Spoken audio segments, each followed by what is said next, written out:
welcome to Asian Runner, and today I'll be doing my comparison of the Nike Zoom Tempo Next Percent with other Nike shoes, the Zoom Fly 3 and the Vaporfly.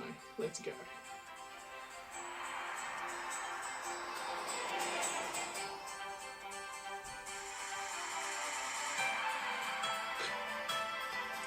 Hi, welcome to Asian Runner, where we do running reviews on running shoes, gear, and all things running. Today I'll be doing my comparison on the Nike Zoom Fly Tempo Next Percent with other high-end Nike running shoes, being the Nike Zoom Fly 3s and the Nike Vaporfly Next Percent. Now, I own all three of these running shoes. I do not receive any endorsements from Nike. These are all my own opinions from experience and running in these three shoes in races and in training. Now, the Nike Zoom Fly Tempo Next Percent are only released in Asia, not yet released in Europe or in the US as of the posting of this video. And I'll be talking about my review between the three to see if you should be buying these pair of shoes to add them to your running collection or to use them on race day. Now, I'll be using my Asian running criteria. Number one, does it do what it's supposed to do? Number two, do I get what I pay for? Is this value for money? And number three, would I recommend this to someone else? Let's get stuck into it. Okay, so number one, does it do what it's supposed to do? Let's start off with the Zoom Fly 3. I've got the Hakono edition in the special green colorway. This has a carbon fiber plate, a React midsole, and it's marketed as a racing shoe alternative to the Vaporfly. Now, does this do what it's supposed to do? I'd say that the ride is pretty good. There's some pretty good return from the React foam. There's a durable upper, which is functional and is fairly light. I think it could have a bit more durability on the outsole, but overall it does pretty much what it's supposed to do and acts as a good alternative training shoe or racing shoe to the Vaporfly. Now, number two, the Vaporfly. It's got the ZoomX midsole, carbon fiber plate, and very light vapor weave upper. Does this do what it's supposed to do? Definitely. It's designed as a racing shoe. It's designed to give you your best on race day. It is very light, and there's no doubt that it takes running up another notch. It's been used worldwide by professional and elite marathoners, and is breaking world records left, right, and center. You can use it on the track, on the road. There's no doubt that the Vaporfly is functional. It does what it is designed to do. And finally, the Tempo Next Percent. Does this do what it's supposed to do? Well, I think it pretty much does. This has the combination three types of midsole cushioning: Zoom pods, React in the heel, and ZoomX in the mid component with a nylon plate, composite plate through the middle. This pretty much does what it's supposed to do, even though it is a technologically advanced and a pretty complex shoe. The ride is good, gives good energy return, good support, particularly in the forefoot, gives you lots of energy return, particularly at those high paces, and has that extra durability in the outsole to try to give it that extra durability. So it's a training shoe. As a complement shoe to Alpha Flyers or other racing shoes, I think this shoe pretty much does what it's supposed to do. Now, number two, do you get what you paid for? First, the Zoom Fly 3. This is a pretty expensive shoe overall, upwards of $200 to $300 US dollars for React foam, carbon plate, and the vapor weave. I think it's pretty overpriced, to be honest. I think it gives you a slight advantage over other training shoes and other shoes in the same kind of range. I think that other Brands probably have better value for money with the type of cushioning and response and return you get at this price point. I think that in the mid-range in terms of whether it's value for money. Number two, the Vaporfly.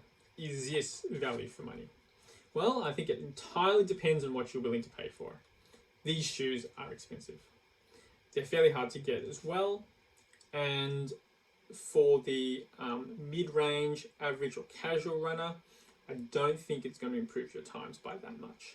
For those in the upper range of regular running who are chasing PBs in the order of seconds, for the elite runner, there is no doubt that these shoes are what you pay for. But for the more casual runner, maybe you may not get the value that you're looking for from these shoes. Finally, Tempo Next percents. Are you getting value for money from these shoes? I'd say probably, but I think they are overpriced as well. If these are supposed to be the successor to the Zoomfly 3s, you do get a lot of technology for the money you pay for. A lot of advanced technology, a lot of the latest technology. I think it does improve times, particularly in the upper end for the professional runner and the serious runner.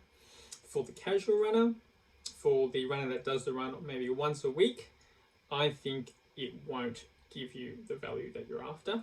I think opinion is going to be quite divided about these shoes, about whether they really give you that edge for the price that you pay for, particularly in the mid-level runners or in the casual runners.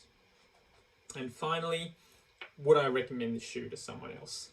Zoomfly 3s, yeah, I probably would recommend them if you're after a slightly cheaper shoe for maybe some races.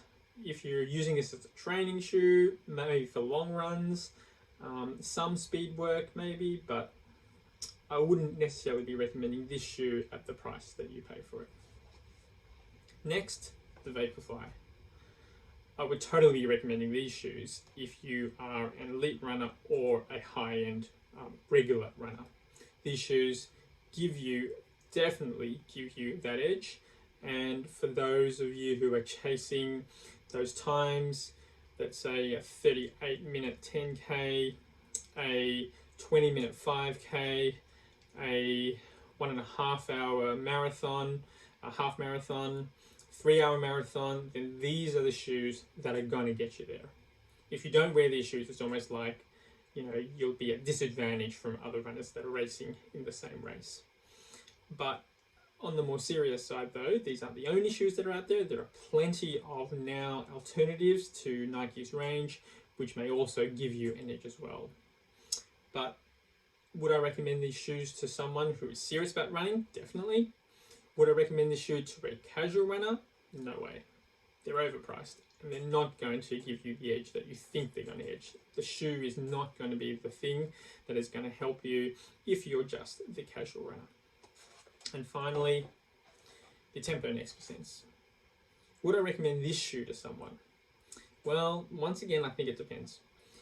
If you want to use it as a training complement shoe, if you have the money to afford the Vaporfly or the Alphafly, if you want to use a shoe that's a bit more durable for your tempo runs, your speed runs, sure, go for it.